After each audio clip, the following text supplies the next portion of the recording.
Right, so I'm going to keep making my, okay, so I'm going to, nah. G'day guys, it's Adam here, the Australian Aquarist. On today's video, I'm going to show you how I make my very own seaweed DIY fish food, specifically for my herbivorous tangs, surgeonfish and rabbitfish. So we found ourselves here at Sandy Beach.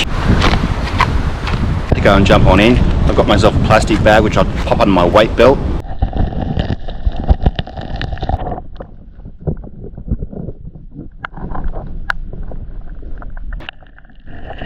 So the good part about actually collecting your own natural foods, all those natural vitamins and minerals and nutrition that's lacking just from prepared and preserved commercial fish foods. You get all sorts of other critters which are contained within the actual Caulerpa. So the other seaweed I sometimes put into my my fish food mix is Caulerpa, which is that red tendril-like seaweed.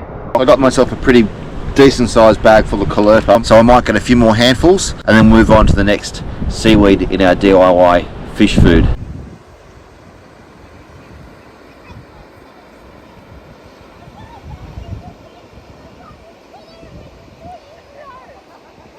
So here we are at sunny Sawtell Headland, which is just south of Coffs Harbour. Look on the rocks at the moment and you'll be able to get an idea of what I'm actually after. And sea lettuce, also known as Ulva, is what the rock fishermen use to catch luderick and blackfish, and it's just as good for my surgeonfish and tangs. Hey guys, it's the Australian Aquarist here. I'm whispering quietly because there's plenty of people behind us. It's Boxing Day. We're up on the Sawtell Headland. I've been collecting the DIY seaweed green extreme algae for my fish food, and now, true to Australian style, if my wife's ever going to bring the phone back to me, a sneaky cold one. Merry Christmas. This is one of my freshwater ponds. It's just outside my shed. It's covered in Amazon frog bait. Find that my saltwater fish, the rabbitfish, the surgeons, the herbivorous fish, love to eat this stuff. Just go through and try and find some of the smaller pieces, more tender pieces to put in the mix. I've also thrown in some azolla. And azolla is an Australian native floating fern. I haven't got any duckweed. If I had duckweed, I'd be throwing this in the mix as well. Got my bucket of mixed hairgrass and sea lettuce. My bucket of Caulerpa is some nori. A tin of sardine to act as a bit of a binder and a stimulant, and also add some small particles for the chromis and the anthias to pick at. Alright, so here's my DIY fish food so far. We'll see if we can find some copepods.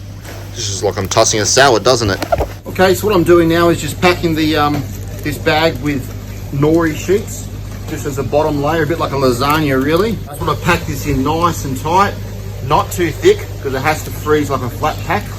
And I've got to be able to break off the pieces as I need them. Now, I guess the question is, do you actually really need to do this to keep fish? And the answer is no, you absolutely do not. Me doing this is just another part of the hobby. It's an extension of my fish keeping hobby.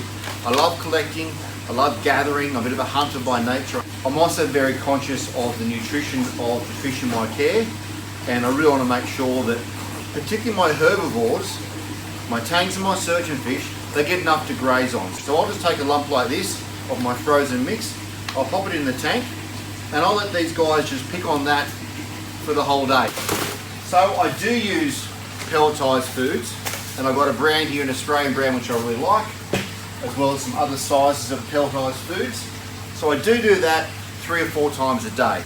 I feed nori once a day to all my fish, and I also feed a variety of frozen foods like squid and prawns and pilchards. Seeing as I've got quite a lot of fish here, quite a lot of different food sizes and sources to meet all their needs. Now it's time to feed the vegetarians. See you next time, guys.